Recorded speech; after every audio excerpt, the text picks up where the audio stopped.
The first daughter of our Prophet Muhammad sallallahu alaihi wasallam, that is Zaynab bint Muhammad. Zaynab was very beloved to our Prophet. He was the first child which Rasulullah had with Khadija bint Khuwaylid, Khadija radiallahu anhu. So the first child of our Prophet was Zaynab bint Muhammad, and that was a girl. So Prophet Muhammad loved his daughters very dearly. Zaynab got married to Abu al-As ibn al-Rabi'. So Zaynab got married to his first cousin on his mum's side. That is Khadija's sister, Hala bint Khuwaylid. Son is Abu al-As. So Zaynab married to his cousin, maternal cousin, and they both had a very good marriage. They loved each other so much even before the Islamic period, during the Jahiliyyah pre-Islamic period. So when Khadija radiallahu anhu accepted Islam, Zaynab accepted soon after her mom. So Zaynab accepted Islam, but her husband Abu al-As did not. And even many of the Quraysh advised Abu al-As to divorce Zaynab, but he didn't. He said, I only want my wife Zaynab, and he didn't divorce her. After all the persecution, Prophet eventually had to migrate to Medina, but at that time Zaynab stayed back in Mecca with her husband. And interestingly, Abu al-As then even fought against the Muslims in Badr, where he was caught as captive. When people were sending ransom, ghanima, the war booty, sending ransom to free the captives, Zaynab bint Muhammad, Zaynab just had to speak to her father, but what she did was that because she was in Mecca and her father was in Medina, was at the place of Badr, what she did was that she, as ransom, to be fair, because Muslims had won and her husband had not become a Muslim yet, Zaynab sent as ransom an onyx necklace, which was actually the wedding gift of Zaynab, which Zaynab got from her mom, Khadija bint Khuwaylid radiallahu anhu. So when Rasulullah found this onyx necklace among the ghanima, his eyes welled up because it was actually Khadija's necklace. So Rasulullah then decided to give back the necklace back to her daughter Zaynab, and made sure Abu al-As is left free. So he was released and he was told to go back to to Makkah to be with his daughter, but on one condition, that he's going to be left free on one condition. And the condition was that to send Zaynab to Medina. So that was the way he was released as a captive. Abu al-As then sent Zaynab back to Medina as asked. He accepted the fact that he had to send her back. So he then asked his brother Kinana, Abu al-As's brother Kinana, to escort Zaynab to a place where Zayd ibn al-Haris, the foster son of Rasulullah, has come from Badr and to receive Zaynab bint Muhammad.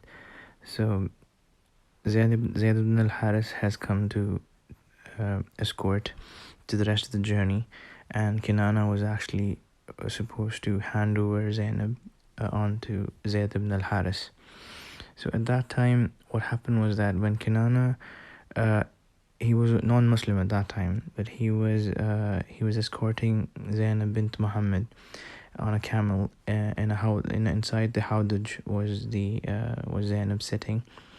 So while he was taking her out of the while they reached the outskirts of Mecca, and he basically had taken her out of publicly through the Meccan streets. The Qurayshi non-believing Arabs watching this couldn't tolerate the fact that one of their elite members had to release his wife and send her to Medina. their arrogance and their ego got better of them. They couldn't digest the fact that they had lost against a meager number of Muslims in the Battle of Badr, even though they were astoundingly more in number, and they lost to just a few Muslims. Some of the Quraysh, especially a man named Habbar ibn al-Aswad.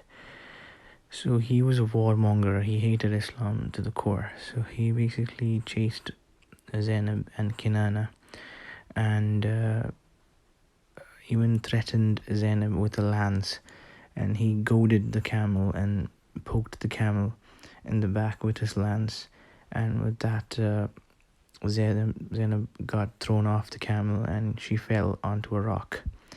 So at this time Zaynab was actually carrying a few months old baby inside.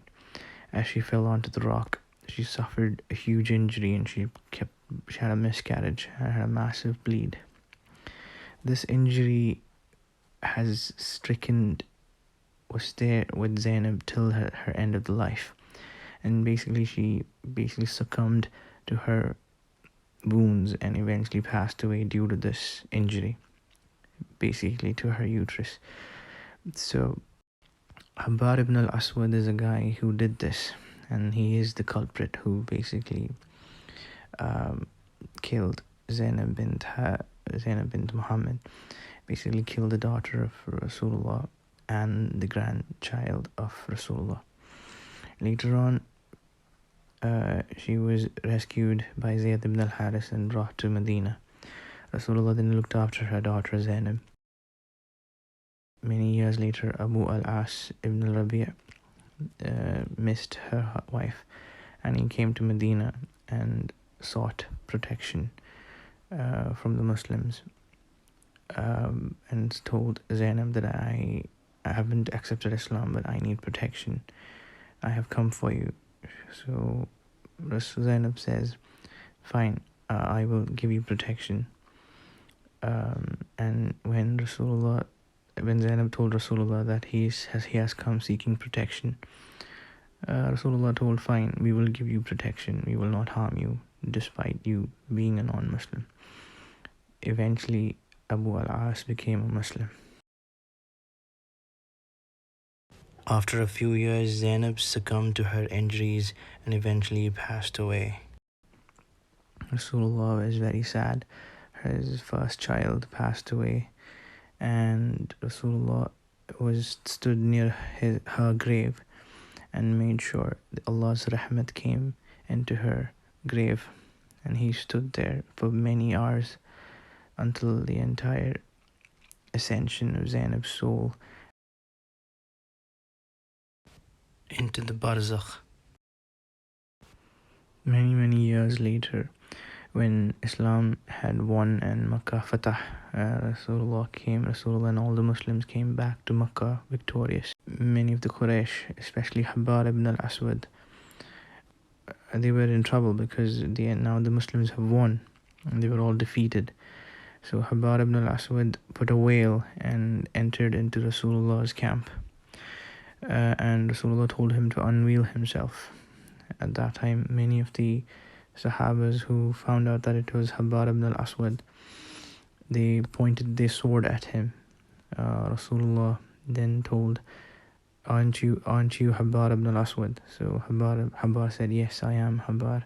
You killed my daughter and my grandchild. So he said, I am extremely sorry. I was told that you are a very generous man and you are very kind, and you are the most forgiving among mankind.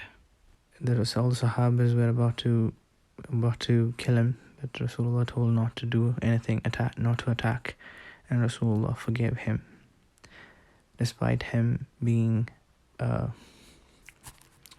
killer of his first most beloved child. Rasulullah eventually forgave him, and that is the mercy of our Prophet. He said, he is not the one who would seek revenge. He is one who has come as a mercy to the entire humanity. Habbar ibn al-Aswad eventually accepted Islam. This was the life of Zaynab, the first daughter, the first child of our Prophet Muhammad sallallahu alaihi wasallam.